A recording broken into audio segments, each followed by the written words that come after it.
எனக்கு ஆயுதம் கொடுத்தாங்களா அப்படிங்கிறது இங்கே ஒரு கேள்வி.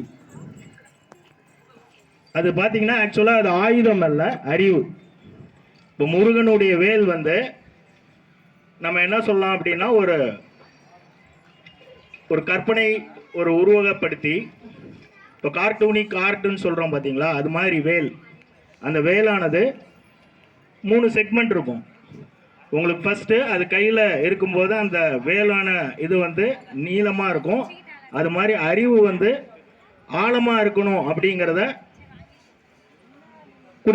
குறிப்பிடுது.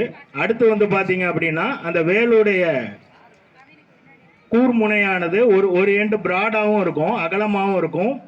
அதோட இன்னொரு முனை கூராகவும் இருக்கும்.